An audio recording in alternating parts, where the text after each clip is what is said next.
Bienvenidas, bienvenidos. Estamos en piedra, papel y tinta con dos temas importantes este fin de semana.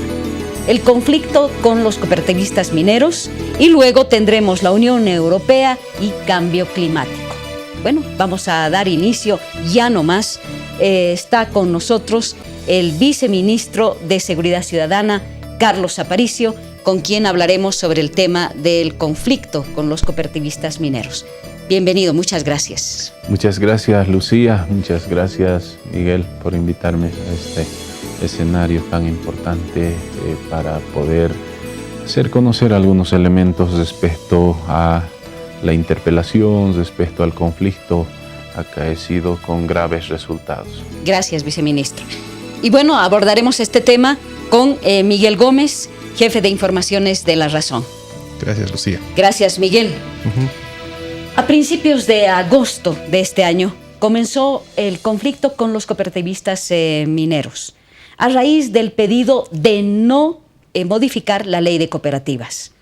Esto dio paso a bloqueos, enfrentamientos, detenciones y terminaron con el asesinato del viceministro Rodolfo Illanes y también la muerte de 5 cooperativistas mineros, lo que ha demostrado una suerte de violencia extrema en el país.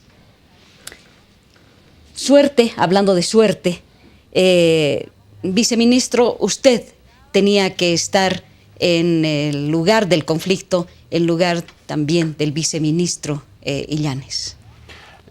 Sí, Lucía, un día antes del 25, el viceministro Illanes estaba en Cochabamba atendiendo un conflicto con gremiales que querían apostarse en huelga de hambre en la alcaldía. El viceministro fue a atender eso. El ministro de Gobierno le pidió que se quede allá porque había la noticia grave de que existía un muerto en el conflicto. Y luego existía otra noticia de que posiblemente haya otro muerto más. La preocupación era grave. Dada la pericia, el conocimiento amplio en el ámbito del derecho penal y su cargo de viceministro de Régimen Interior, queríamos que atienda ese conflicto.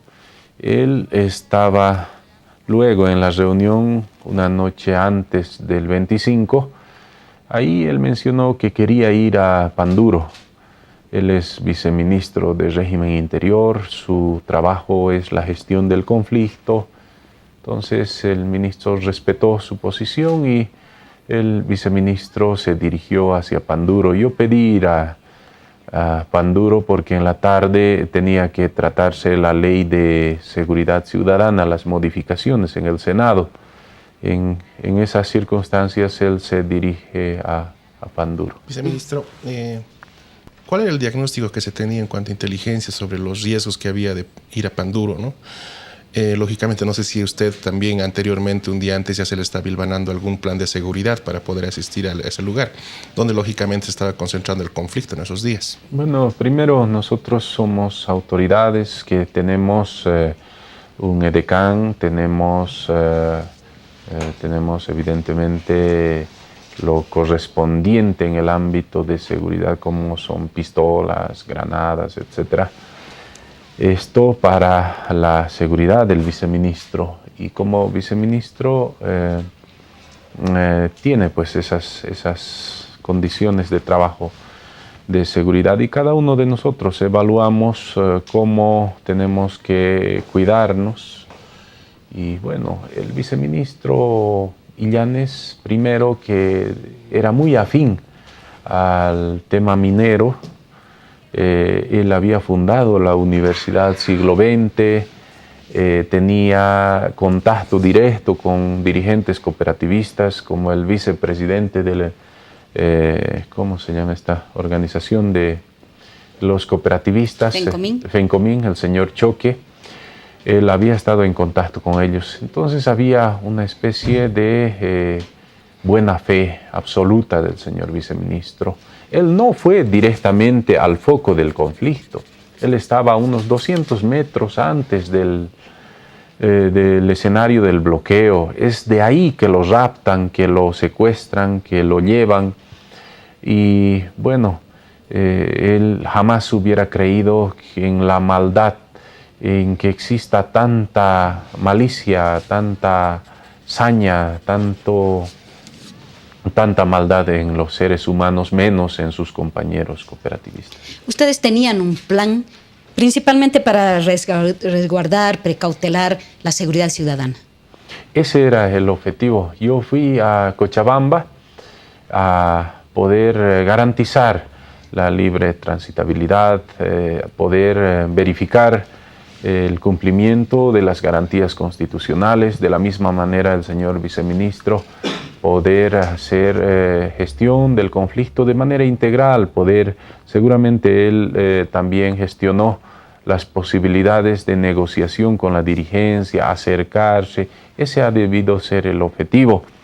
En Cochabamba yo estuve principalmente cumpliendo la misión de denunciar el secuestro de 2 policías de seguridad ciudadana de la localidad de Cami y también tomar contacto con los secuestradores, con los dirigentes, para que liberen a esos policías que hacían seguridad al propio pueblo, a los propios cooperativistas. Eso ya era extremo. Y evidentemente cada uno de nosotros, cuando existe un conflicto, tenemos la obligación de poder sumarnos al equipo, trabajar para poder buscar las vías de solución, de gestión del conflicto junto a nuestro ministro, que esos días ni siquiera durmió. La preocupación, el trabajo era hasta las 2, 3 de la mañana. El ministro no dormía, estaba muy preocupado, además consternado por lo que recientemente había ocurrido con la agresión, el secuestro, la tortura de más de 170 policías que en graves condiciones, heridos, habían estado recuperándose en distintos nosocomios. Estábamos atendiendo el conflicto de manera personal, con la presencia de viceministros, con la actuación directa del propio ministro de Gobierno. Viceministro, testimonialmente, usted, como parte justamente del Ministerio de Gobierno, ¿cómo se vivió internamente lo que fueron las llamadas primeras del viceministro para alertar de este secuestro? Yo estaba en Cochabamba, en el punto de bloqueo Cruce Arque, un poco más aquí de Sayari. Me llamaron periodistas indicando de que había sido secuestrado el viceministro Rodolfo Illanes. Era increíble, era imposible, era algo surrealista. No había yo todavía aterrizado en esa idea. Y estaba ocupado con esos temas, hablé en Panamericana, ya asumiendo de que se había abierto el escenario de diálogo. El ministro Romero salió a los medios, el ministro Quintana había determinado hora para que se sienten a dialogar. Escuché también una declaración de un vicepresidente de Concobol que decía que el viceministro Illanes estaba en la movilidad del presidente de FENCOMIN y que estaba rumbo a la paz. Yo dije, esto se está pacificando y va a tener una solución y se va a liberar al viceministro.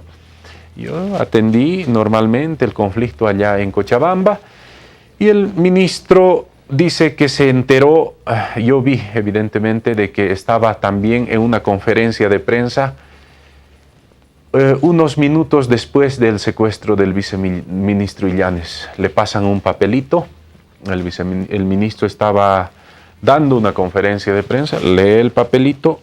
Y bueno, no puede creerlo, pues no, cualquiera queda en shock, es una noticia increíble. Luego vuelve a leer y anuncia al país, denuncia ante el país el secuestro del viceministro Illanes. En segundo lugar, advierte a los cooperativistas que si le tocan, que si lo dañan al viceministro van a ser responsables. Inmediatamente anuncia que está denunciando ante la fiscalía este delito de secuestro y se actúa en 3 vías. Primeramente se pide la conformación de una comisión de fiscales jurídica, denuncia formalmente ante la fiscalía, pero también se contacta con la policía para darles la instrucción de que queden estáticos, en apronte, atentos, pero que no avancen. En tercer lugar, se apertura el protocolo de las Naciones Unidas en sentido de que se pueda precautelar la vida del viceministro, se pueda tomar contacto con los secuestradores, se aperture canales de diálogo y de negociación y se aliste, en caso de que falle el diálogo, la negociación, una intervención con la fuerza y la utilización de toda la estructura policial.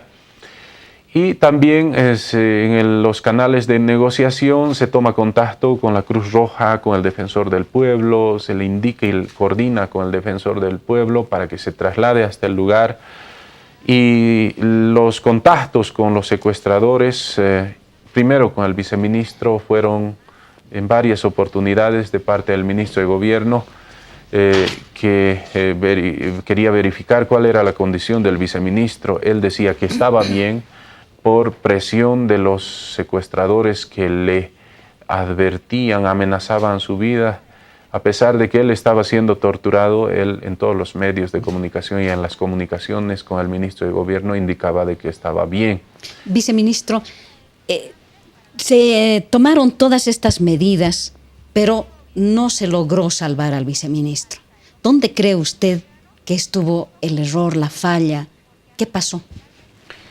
Más allá, en el análisis que ustedes claro han que hecho sí, al interior, ¿no? Claro que sí. Mire, como le decía, de manera inmediata se activan 3 mecanismos, por lo menos de manera inmediata, de acción. El tema legal, ante la comisión de un delito de secuestro, denunciar ante la Fiscalía, coordinar la comisión de fiscales, el traslado de los fiscales al lugar del hecho, aperturar el diálogo y organizar, instruir a la policía que se quede estático e instruir a toda la policía a nivel nacional para que se acuartele a partir del mediodía y se pueda trasladar más de 5.700 policías, que no es fácil. Primero, que en los departamentos tienen que ir juntando de estaciones policiales, de la FELCB, de la FELCC, de tránsito, hacer el número de 200, de 300, de 500, etcétera, en cada una de las ciudades o departamentos para trasladarlos en aviones Hércules, en el TAM, en el BOA, y de esa manera poder hacer el mega operativo. Entonces eso ya estaba en curso, ya se tenía previsto, ya a partir de las 3, 4 de la tarde ya empezaron a llegar los primeros aviones con policías. El escenario era la negociación, el diálogo. Los cooperativistas le han mentido al país, nos han mentido. Primeramente nos dijeron que no estaba secuestrado, estaba retenido. En segundo lugar, que no lo habían tocado, que no lo estaban torturando, que lo estaban respetando. En tercer lugar, que estaban dispuestos al diálogo y que iban a asistir al diálogo. Nos hicieron peticiones de que la policía se quede estática, de que retroceda. Cumplimos con todas esas circunstancias y esas peticiones de los asesinos, de los secuestradores. Nos traicionaron, nos mintieron. En plena negociación, cuando el diálogo estaba abierto, cuando teníamos hora para sentarnos a dialogar, ellos asesinaron al viceministro. Cuando la policía se replegaba, ellos atacaron a la policía, intentaron cercarlo, flanquearlo, incluso con volquetas para atrapar a la policía, porque se ha denunciado un plan conspirativo bien elaborado con un objetivo que era romper la constitución política del Estado y hacer de que los recursos naturales puedan ser explotados por transnacionales. Viceministro, esta vulneración a la buena fe que se tenía, creo que parte desde el momento del contacto que tenía previo el viceministro con dirigentes para poder entablar un diálogo, una especie de acercamiento. ¿Por qué? ¿Fue una redada? Esto de la llamada que tuvo con los dirigentes, el viceministro no pudo llegar a la reunión con esos dirigentes que le garantizaron seguridad. ¿Qué pasó en ese tema? Esos temas están en investigación, se han sacado los reportes, los extractos de las llamadas del señor viceministro, con qué dirigente hubiera tomado contacto. Hay una hipótesis de que él hubiera tomado contacto con algún dirigente y ese dirigente le hubiera prometido viabilizar un diálogo en el lugar, no sé. El dirigente Choque es el que tiene un contacto desde el día anterior.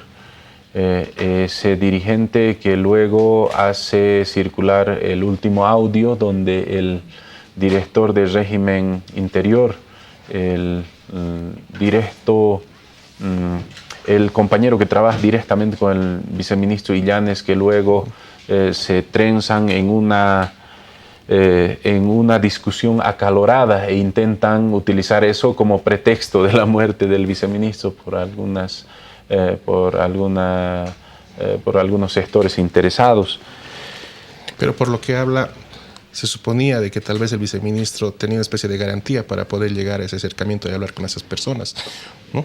Esa es la hipótesis, ¿no? Esa hipótesis no se descarta de que el viceministro haya podido contactarse con dirigentes y que ellos le hayan garantizado seguridad y que van a aperturar un diálogo. Además, las negociaciones, las conversaciones estaban abiertas y en esas circunstancias atacan a la policía, asesinan al viceministro. Pero también se ha querido mostrar de parte de la oposición, de algunos sectores políticos, en sentido de que había negligencia. ¿Por qué no rescatan al viceministro?, nos reclaman, ¿no es cierto? Había también un plan, un mega operativo si fallaba las negociaciones, las conversaciones, y ese mega operativo estaba en curso de manera paralela con la acción en el ámbito penal, con la acción de negociación. El mega operativo estaba previsto también si es que se alargaban las conversaciones, las negociaciones, o se rompía el diálogo para poder rescatarlo apenas llegaba el contingente policial en la noche o en la madrugada. Viceministro, entonces es clave esta llamada, poder ver lo que habló el viceministro para establecer por qué, digamos, el viceministro siempre quería ir al lugar a Panduro a negociar. Va a ser seguramente tarea de la Fiscalía y va a ser clave lo que habló el viceministro. Segundo, usted dice de que se organizó un mega operativo, lo que dijo justamente también el ministro de Gobierno. Sin embargo, como explicó también el ministro de Gobierno, este lugar donde se asentaron los cooperativistas era un lugar estratégico y que implicaba un riesgo, lógicamente, para los policías, para poder actuar. Se tomó en cuenta de que este operativo que se iba a hacer en la madrugada, según se habla, podía traer muchas bajas a la policía o a las cooperativistas. Primero el protocolo de Naciones Unidas, como le decía, indica precautelar la vida, asumir una posición de negociación, de diálogo. Si se rompe eso, es la última medida, es la última, con todos los riesgos. Ahí existe el riesgo de que existan bajas. Pero si intervienes en un rescate inmediato con armas, etcétera, vas a tener más de un centenar de bajas, y creían los cooperativistas que se iba a dar ese escenario para fortalecer y justificar sus acciones conspirativas. En ningún momento, como lo ha dicho el propio ministro de Gobierno, se había pensado en una intervención armada, en una intervención militar, tampoco utilizar armas letales por parte de la policía boliviana. Era una intervención evidentemente con una mayor cantidad de efectivos policiales, en este caso 5.700, para poder rescatar al viceministro, sobre todo con elementos disuasivos como gases, granadas, etcétera, ¿no? Pero que son absolutamente inofensivos en el ámbito de dañar directamente la vida. Los cooperativistas están muy bien armados, como explicó el ministro, y ¿no se analizó ese tema de las bajas de la policía, de que podía ser también un riesgo ello? Era un riesgo, era la última medida, pero estábamos también esperanzados en el diálogo, creíamos en la buena fe de los cooperativistas. El escenario era muy adverso, la serranía estaba completamente tomado por los cooperativistas, el viceministro estaba rodeado por anillos de seguridad de parte de los cooperativistas y existían existía explosivos en cantidades extraordinarias, industriales. Solo los resabios que habían dejado en esas colinas, enterrados, etc. Había 30 kilos de explosivos junto al ANFO, que es un multiplicador, por lo menos en 10, 12 veces, no sé cuántas veces, el poder explosivo de esa dinamita. La serranía estaba prácticamente minada. Si se intervenía inmediatamente, hubieran existido bajas de parte de los policías y también de parte de los cooperativistas, y se hubiera adelantado los acontecimientos. Ahí sí hubiera sido irresponsable una intervención inmediata, sin una evaluación, sin cumplir protocolos y hacer acciones responsables sin haber aperturado tampoco el diálogo. Viceministro, se ha hablado también de que los cooperativistas tenían armas. Al menos se mostró una fotografía donde se ve a uno de ellos armado. Si existía este riesgo de un enfrentamiento mayor, ¿ese riesgo ha terminado? Primero, los cooperativistas, los dirigentes que han movido incluso a bases, obligando, multando con $1,000 si no asistían a estas movilizaciones, a sus trabajadores, a sus peones. Esa dirigencia ha asumido la gravedad de la responsabilidad en el ámbito penal y la gravedad de sus hechos, de sus actos. Primero, actuaron de manera alevosa, con un lenguaje absolutamente virulento, de manera abierta.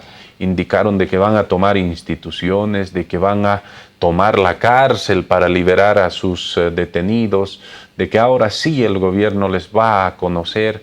De manera alevosa habían dado de baja a más de 170 policías en Panduro o en Mantecani, los habían torturado, quisieron quitarles la vida. Estaban muy seguros de que su plan conspirativo iba a tener resultados, iba a desembocar en la desestabilización, y el ataque al Estado iba a desembocar en un golpe. Existía armas. Tenemos indicios, primero, de que... No han sido incautadas esas armas, ¿no? Se ha incautado un arma.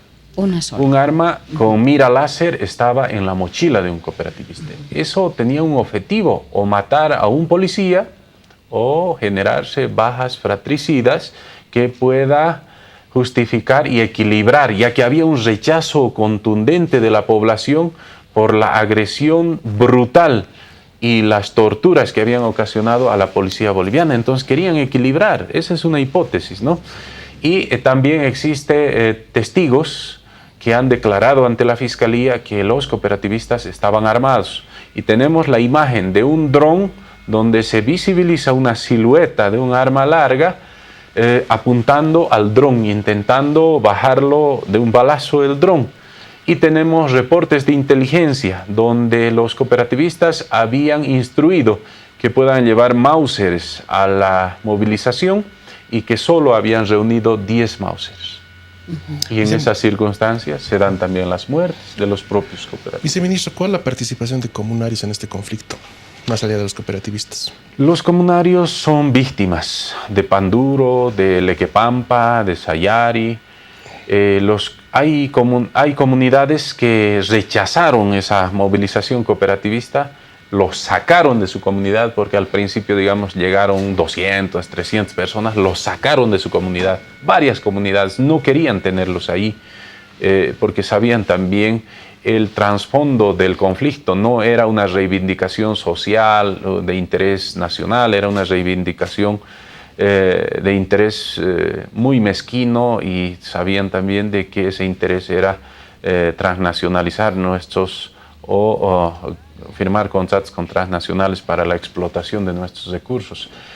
En ese escenario han sido víctimas los comunarios de Panduro, que han quedado bajo el efecto de los gases, pero fundamentalmente bajo el abuso, la prepotencia, el robo de los cooperativistas que se entraban a sus casas, que los amenazaban, que les decían que eran agentes del gobierno, que les tiraban dinamitas, que han quemado sus pastizales, han dañado sus viviendas, han saqueado sus viviendas y además han matado sus animales.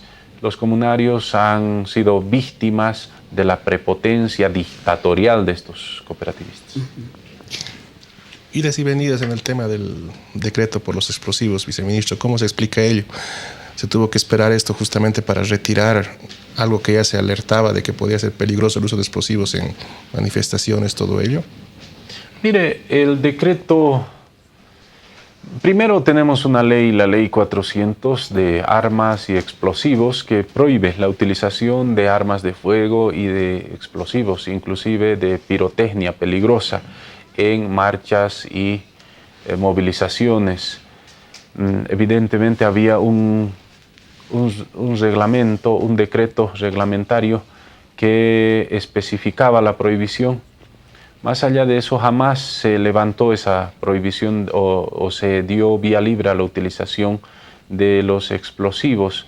Evidentemente uno se pone a pensar y dice, ¿qué sucedería si existe un acto de golpe militar o dictadura, que vengan intereses transnacionales o de la derecha y tomen el poder? Entonces los cooperativistas mineros, o mejor dicho, los mineros asalariados históricamente pertenecientes a la Central Obrera Boliviana, habían utilizado esos elementos fundamentalmente de manera disuasiva frente a la acción armada de parte de la dictadura. Seguramente fue ese el análisis, no sé, pero en este momento se ha ratificado el decreto de la reglamentación en la prohibición del uso de explosivos, pero además la Ley 400 está por encima de cualquier reglamento y la utilización de explosivos o de armas letales en una movilización está absolutamente prohibida. Pero los mineros están protestando, los asalariados y todo ello. Hay que llamarles a la conciencia de los mineros. Es como justificar la utilización criminal de estos explosivos en estas movilizaciones. Incluso hay comunidades que utilizan explosivos para anunciar su fiesta.